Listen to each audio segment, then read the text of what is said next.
Welcome to my channel Apex Life Tamil. வணக்கம் நண்பர்களே, welcome to my channel apex life Tamil. நான் உங்கள் பாலாஜி, உங்களோட சில நிமிடங்கள். இன்றைக்கி நம்ம என்ன தலைப்பு பற்றி பார்க்க போகிறோம்னா, குழப்பமான சூழ்நிலையில் என்ன செய்யலாம், இதுதாங்க கேள்வி. இந்த கேள்விக்கு பதில் சொல்கிற மாதிரி தான் இந்த வீடியோ இருக்க போது, வாங்க பார்க்கலாம். இப்போது மனிதர்கள் எல்லாத்துக்குமே பொதுவான விஷயம் என்னன்னு கேட்டிங்கன்னா, இந்த குழப்பமான ஒரு சூழ்நிலை அப்படிங்கிறது.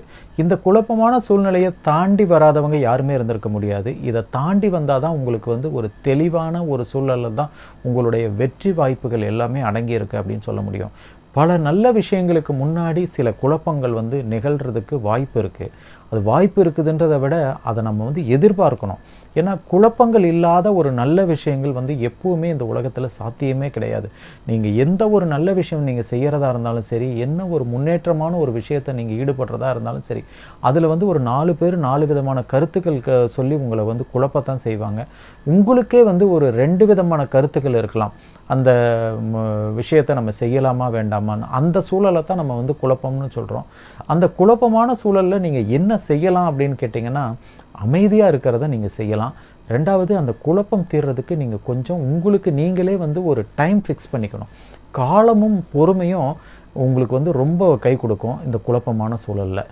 அப்போது நீங்கள் என்ன செய்யக்கூடாது அப்படின்னு கேட்டிங்கன்னா, அவசரப்படக்கூடாது. நீங்கள் அந்த மாதிரி சூழலில் நீங்கள் என்ன செய்யக்கூடாதுன்னு கேட்டிங்கன்னா, அவசரத்தை நீங்கள் நிறுத்தி வைக்கணும்.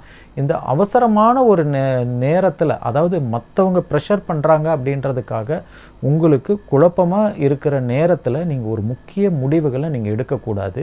அந்த முக்கிய முடிவுகளை நீங்கள் சற்றே கொஞ்சம் தள்ளி போடுறதுனால எந்த விஷயமும் உங்களுக்கு மாறிடாது. அதனால் உங்களுக்கு பெரிய நஷ்டம் எதுவும் ஏற்படாது.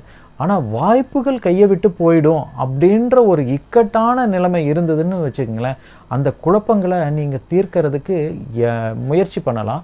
அப்படி தீர்க்கிறதுக்கு முயற்சி பண்ணும்போது இந்த குழப்பங்களுக்கான காரணங்களை நீங்கள் தேடணும். முதல்ல குழப்பங்களுக்கான காரணங்களை நீங்கள் தேடினீங்கன்னா, அது மற்றவர்களால் ஏற்படுத்தப்பட்ட குழப்பங்கள் அல்லது உண்மையாகவே சாத்தியமான குழப்பங்கள் அப்படின்னு 2 விதமாக நீங்கள் குழப்பங்களை பிரிச்சுக்கலாம்.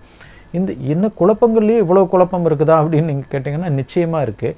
மற்றவர்களால், அதாவது வெளியில் இருந்து ஏற்படுத்தப்படுற குழப்பங்கள் பெரும்பாலும் உங்களை பாதிக்காது.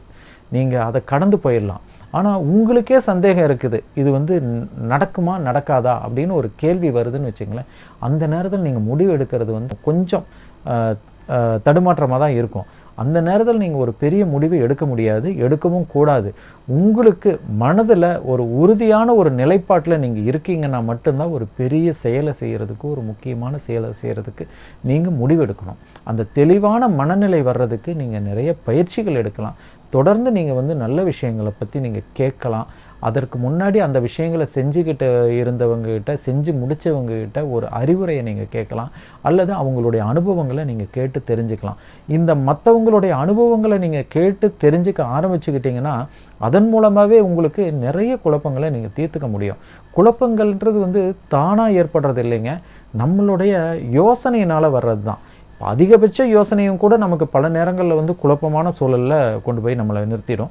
அதனால் ஒரு விஷயத்தை பற்றி நீங்கள் தெளிவானதுக்கு பிறகு மறுபடியும் அதை செய்யலாமா வேண்டாமா அப்படின்னு நீங்கள் இரு கருத்துக்களோடு நீங்கள் இருந்தீங்கன்னா, அது உங்களுக்கு குழப்பத்தை அதிகமாக்கும். அதனால் ஒரு தெளிவான ஒரு சூழலுக்கு நீங்கள் வந்ததுக்கு பிறகு மறுபடியும் நீங்கள் ரிவர்ஸில் போய் யோசிக்க ஆரம்பிக்காதீங்க. அது உங்களுடைய மனசில் சரின்னு பட்டதுன்னா அந்த விஷயம் உங்களுக்கு நிச்சயமாக ஒரு நல்ல பலன் கொடுக்கும் அப்படிங்கிற ஒரு உத்வேகத்தோடு நீங்கள் அந்த செயலை தைரியமாக செய்ய துவங்குங்க. அது எப்பவுமே நீங்கள் இந்த கம்ஃபர்ட் ஜோன் அப்படின்ற ஒரு லெவலை தாண்டி வெளியில் வரும்போது இந்த குழப்பமான சூழல் இருக்கத்தான் செய்யும். அதை தாண்டி நீங்கள் அந்த கம்ஃபர்ட் ஜோனை விட்டு வெளியில் வந்தீங்கன்னா தான் நீங்கள் அதற்கடுத்த பெரிய வெற்றி வாய்ப்பை நீங்கள் பார்க்க முடியும். ஏன்னா கம்ஃபர்ட் ஜோனுக்குள்ளேயே நம்மளுடைய எல்லா வாய்ப்புமே, எல்லா வெற்றி வாய்ப்புமே இருக்குமா அப்படின்னு கேட்டிங்கன்னா, நிச்சயமாக இல்லை. கம்ஃபர்ட் ஜோனுக்குள்ளே நம்ம ஒரு எளிமையான ஒரு வெற்றியை தான் நம்ம பார்க்க முடியும். ஒரு பிரம்மாண்டமான வெற்றியை பார்க்கணும்னா நம்ம கொஞ்சம் ரிஸ்க் எடுத்து தான் ஆகணும். அந்த ரிஸ்க்குன்றது நம்மளுடைய முயற்சிகளாலையும், நம்மளுடைய உழைப்பினாலையும், நம்மளுடைய செயல் திட்டத்தினாலையும் அந்த ரிஸ்க்குன்றதை நமக்கு சாதகமாக நம்மளால் மாற்றிக்க முடியும். அதனால் இந்த குழப்பமான சூழ்நிலைகளில் இவ்வளோ விஷயங்கள் இருக்குது. அதனால் நீங்கள் அந்த குழப்பமான சூழலில் நீங்கள் முடிவு எடுக்காமல் அதில் இருந்து ஒரு தெளிவான ஒரு மனநிலைக்கு எந்த ஒரு விஷயத்தையும் நீங்கள் முடிவு செஞ்சீங்கன்னா, இந்த குழப்பமான சூழ்நிலையிலேருந்து நீங்கள் வெளியில் வந்துட முடியும். இந்த குழப்பமான சூழ்நிலையில் செய்ய வேண்டிய விஷயங்கள் என்ன, செய்ய வேண்டாத விஷயங்கள் என்ன அப்படின்றது நீங்கள் ரொம்ப தெளிவாக இருக்கணும். இப்படி செய்யும்போது வெற்றி அனைவருக்குமே சாத்தியமாகும் அப்படிங்கிறது தான் உண்மையான விஷயம். இந்த வீடியோவில் சொல்லியிருக்கிற விஷயங்கள் உங்களுக்கு பயனுள்ளதாக இருந்திருக்கும்னு நாங்கள் நினைக்கிறோம். இந்த வீடியோவை நீங்கள் உங்கள் நண்பர்களோடு நீங்கள் ஷேர் பண்ணுங்கள். எங்கள் சேனலுக்கு சப்ஸ்கிரைப் பண்ணுங்கள், சப்போர்ட் பண்ணுங்கள். நன்றி, வணக்கம்.